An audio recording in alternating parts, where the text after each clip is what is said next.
Assalamu alaikum. Welcome back to Sufi Essence with Hammad Syed. Part 7.29. Surah Al-A'raf, the Heights. Beloved seeker of divine wisdom, we stand now at the point of ultimate resolution in the epic narrative of Prophet Musa, peace be upon him. We have journeyed through the stages of his sacred mission, from the initial confrontation with the tyrannical Pharaoh to the cascading series of divine signs and punishments. Finally, to the tragic hypocrisy of a people who bargained with their Lord and then broke their promise. Their spiritual arrogance had reached its zenith. Their hearts had become completely sealed against the truth, and they had squandered every last chance for repentance that Allah Ar-Rahman and Ar-Rahim, in His infinite mercy, had provided. The time for admonition had passed, and the moment for divine justice had arrived. This part of Surah Al-A'raf is a profound testament to the unyielding power of Allah and the ultimate inevitable triumph of truth over falsehood, of patience over arrogance, and of the righteous over the tyrannical. The narrative of Pharaoh's final end is not merely a tale of a physical drowning. It is a powerful spiritual and cosmological event. It represents the utter annihilation of falsehood, the complete destruction of an entire system of oppression that had rejected its creator. It is a moment of profound significance for all of humanity, a clear and definitive sign that worldly power, no matter how great or imposing, is nothing before the majesty of Allah. It is a reminder that the scales of justice in the divine court are always in perfect balance, and that every act of defiance will have its just and final consequence. This ultimate triumph of the oppressed is a living, breathing promise of divine victory for all who remain steadfast on the path of truth. The glorious Quran states, Kanzala min Quran, the heights, 7-136. So we took vengeance on them and drowned them in the sea, because they denied our signs and were heedless of them. This single verse, beloved listeners, is the climax of the entire narrative.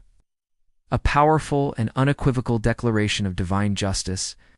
The phrase "we took vengeance," intikam, in this context, does not denote a human emotion of spite or rage, but rather a manifestation of perfect and absolute justice. It is the inevitable and just consequence of an action. The people of Pharaoh, by their continuous denial and arrogance, had set in motion a spiritual law that could not be averted. Their actions had led them to this very end. Their drowning was not a random event. It was the final, decisive outcome of their spiritual choices.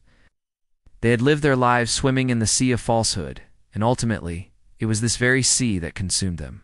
The reason for their punishment is clearly and concisely stated, because they denied our signs and were heedless of them. This is a crucial point that encompasses two distinct spiritual states. First, their denial kazabu, which is an active and conscious rejection of the truth, even after having witnessed overwhelming evidence. This is the sin of intellectual and spiritual arrogance, a willful blindness that closes the heart to all light. Second, their heedlessness gafla, which is a passive neglect, a state of spiritual slumber where one becomes apathetic and indifferent to the signs of Allah. Their state of mind was a fatal combination of both active rebellion and passive negligence, a spiritual malaise that left them utterly unresponsive to the divine call. Their drowning was a fitting end, as they had drowned their own souls in a sea of defiance long before their bodies were submerged by the ocean. Kanzala min Quran, the heights, 7-137. And we made the people who had been oppressed inheritors of the eastern and western lands, which we had blessed. And the good word of your Lord was fulfilled for the children of Israel because of their patience. And we destroyed what Pharaoh and his people were building and what they were erecting. This verse, beloved seekers, is a stunning and profound statement of divine promise fulfilled.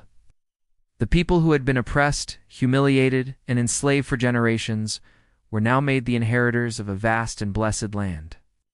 This is the fulfillment of Prophet Musa's, peace be upon him, earlier promise, and a testament to the fact that Allah's promises are always true.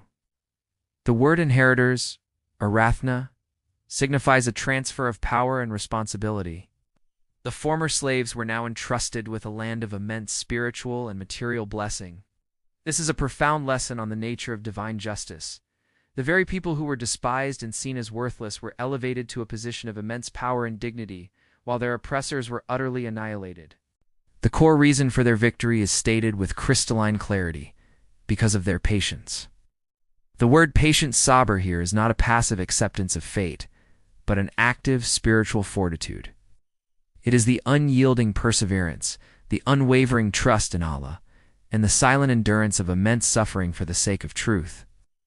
Their patience was their most powerful weapon. It was this spiritual quality that prepared them for leadership. They had been purified in the crucible of oppression, and were now ready to receive the immense trust of a blessed land.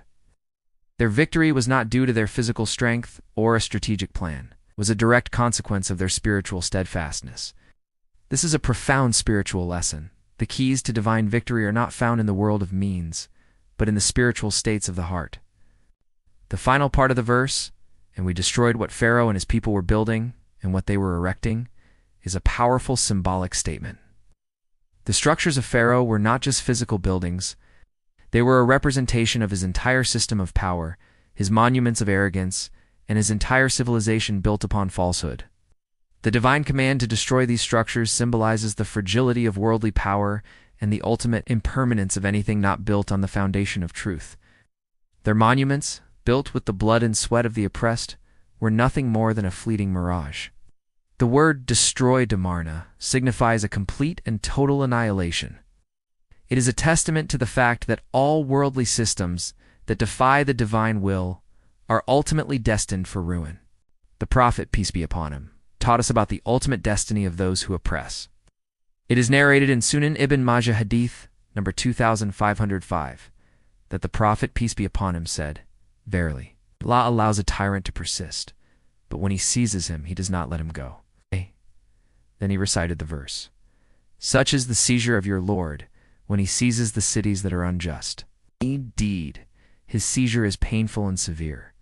This hadith is a powerful commentary on the ultimate fate of Pharaoh. His prolonged power and prosperity were not a sign of Allah's approval, but a period of divine respite that would eventually lead to a final, inescapable judgment. The drowning was that ultimate seizure, a just and severe end for a people who had persisted in their tyranny for generations. Beloved listeners, the narrative of Prophet Musa, peace be upon him, and the drowning of Pharaoh is a timeless and profound message for our own lives. We live in a world filled with both large-scale and personal injustices. We may witness oppression, arrogance, and the apparent triumph of falsehood. But this narrative teaches us that the story is not over until the divine decree has been fulfilled. It is a call for us to have absolute trust in the justice of Allah, Al-Hakam the Judge, and in his promise of victory for those who remain patient and righteous. It is a reminder that worldly power is fleeting, and that the ultimate triumph belongs to the oppressed who are steadfast in their faith. May we be granted the patience of the children of Israel and the wisdom to see the hand of Allah in every trial and tribulation. O Allah, Lord of all realms, we turn to you in our moments of tribulation and our seasons of comfort. We seek refuge in your justice from the tyranny of the arrogant and the injustice of the oppressors. O Allah, who is the ultimate source of all power, make our hearts steadfast in faith and our souls unwavering in truth. O Allah, grant us the patience to endure trials and the gratitude to appreciate your blessings. O Allah, make us among those who inherit the earth and who rule with justice and compassion, and save us from the pride and arrogance of those who deny your signs. O Allah, who is most forgiving and most merciful, grant us a beautiful end and make our return to you a source of immense joy and eternal peace. May Allah illuminate your heart and mind with the light of this divine ilm. May He make your channel a beacon of guidance for all who seek spiritual clarity and truth. May your efforts be a source of immense reward, and may you be granted the highest stations of paradise. May the peace and blessings of Allah always be upon you and your loved ones. May He grant you unwavering steadfastness on the path of truth, and may your work be a testament to His magnificent names, Ar-Rahman and Ar-Rahim.